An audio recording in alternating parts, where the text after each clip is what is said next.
Alright, I screwed this thing up and I'm going to fix it like I did that other board. So, no interruptions. Well, if you had seen the way this thing dropped right in there, you would have went, cool, man. But it's not cool. It looks great, but I'm still not hitting the stringers up here. See if you can see up in there. It's still way up off of this thing. So the first three on this board are touching, close to touching. If I step on it, I can get a screw in it. These, see how far that screw hole is? Now how in the hell did they screw that in? I guess because they cut this so short. That's the only way to get this thing down. All right, let me pull it out again. You know, that's why I said earlier, the first plan was to come up on the first three, 1, 2, 3, and then just cut this out and just bypass all this crap instead of going through what I'm going through. Because here, there's going to be a wall, but I do need that to put the brace in to hold that thing up. So that should be it right there. 1 finger and 4 finger. Right? Same on the side. Ends up right. Same place. Finally. Alright, here it is here, the shark grip. And I've used this before, like I painted pool decks and use this around the pool deck. And the thing about this is it's so fine. You really, it's not, you know, you barely feel it under your feet if you're barefooted. That's why I want to use this. Now I've seen people use the Rust-Oleum brand. You put it in the paint, you got to keep mixing the paint and mixing the paint and roll it on. And they said it was real scratchy on their feet. That's why I want to use this. Slip resistant stuff, like I said, I've used it on pool decks. Works great. It's super fine silica, I think.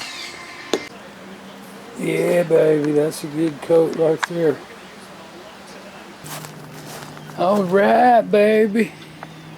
She's in like a flint. Everything fits. Yeah. Whew.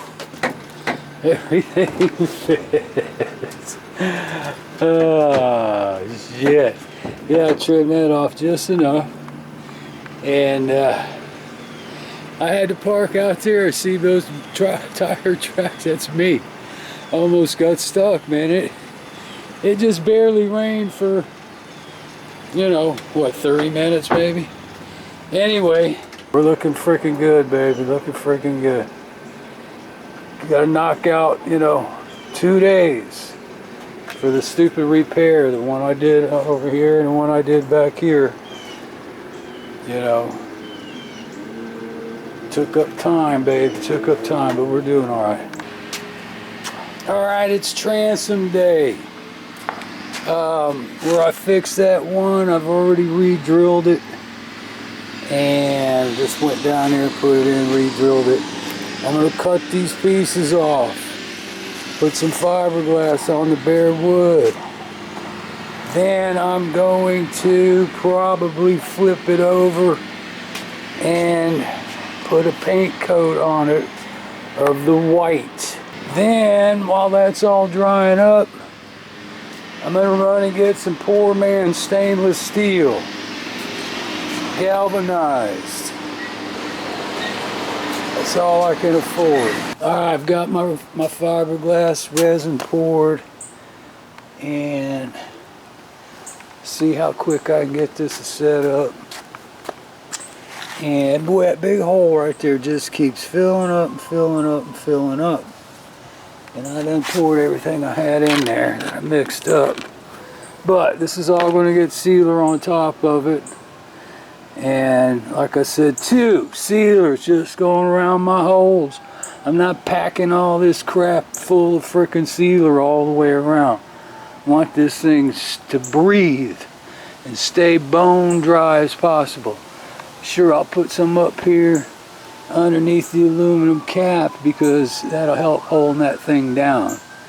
You know, kind of sealant, adhesive it down. And the 2 caps on the end, that'll keep, you know, the rain out too. Alright, threw a coat of, this is the gloss white. And what's going on the floor is semi-gloss because I could not find flat. But anyway, should be fine. And here comes the friggin' lawnmower to get more crap on my paint. Welcome to Painting Outdoors 101. God dang. Anyway, put the Japan dryer in there, speeds up the drying time of oil-based paints. Do a little acetone in the mix, just like I did when I painted the boat on the inside. And hopefully it'll be quick. The boat dried up super quick because it was out there in the sun. So next thing I got to get done before I put this in is clean it. It's a mess back there on that transom. So I'm going to drag a hose down there and see what I can do about rinsing it out and cleaning it up a little bit while this is drying. It's tacking up pretty quick too, I can tell you that. Look at that. Boom. Alright, remember I said I got to go down and wash that boat? I lied. Brought the boat back. Too much freaking work down there. Damn, it fits. Oh God, I noticed this morning too, this is bent outwards a little bit. You see right there my hole not lining up. I bang that in. And let me get the hose, baby, start cleaning this thing. Man, this thing was filthy. So as soon as I get this cleaned up, I'm going to get that foam. I've got the big piece that came in here. It goes right here. Then I'm going to start cutting that other stuff up. And, you know, I want this to pack this end down here the best I can with the foam to hold this motor up if it sank. And then I would love to get some up under here and pack this thing around. That'd be cool too. Oh yeah, baby. Beautiful. Beautiful. Boy, let me tell you what. Getting all those grass clippings off from the weed eater and the lawnmower. Frickin' chore, man. A frickin' chore. Alright, so that's the big piece that was in there. Then I stuck one of these pieces underneath it. That's still leaving me room up top here. Look at that. For you know, cut that. And that'll fill this up, you know. And then figure out the sides. And I still have that other big 4x8 piece I cut in half. Do another in the middle there. But that's, you know, I could probably get a skinnier piece under here too. You know, what I cut off of here, cut this, then take that other piece up under there. Right? Alright, there it is. The piece I cut off, 6 3/4 here. Fits perfect, filled up, got drainage. And then I'll take some cheapo caulk, man, just tack them down. And these are all 4-footers. Then I gotta pull these together when I get ready. Pull everything tight. Make sure it's straight, level. Alright, let me figure out how I'm gonna do the sides. Alright, so you can see how I'm doing this. And, you know, it's flat pieces are filling in the space on the bottom. Then the long pieces are going across. And the reason, you know, you see the board, see that little tiny gap? Well, that'll squeeze down. I'll screw this baby down too. And this was all the small pieces that I had. I cut them up first. So on this side, I'll be using longer, bigger pieces instead. All right, so that's what it looks like with the long pieces. And tack down with the caulk. And you can see, you know, got, you know, just enough little ventilation in there so some air can get through. And had to use up all that scrap first, which I hated to do, but you'll never see it. Alright. Well, there it is, sunk again. It sunk about a week or so ago. See, he's got the battery out there, and I guess the batteries are dead, not pumping, and then you get these big ass wakeboard boats that are sending 3-foot waves in here. You wouldn't believe it. You wouldn't believe it. Oh yeah, baby, next time on this old outboard. That is lethal. Well, now I'm in friggin' panic mode.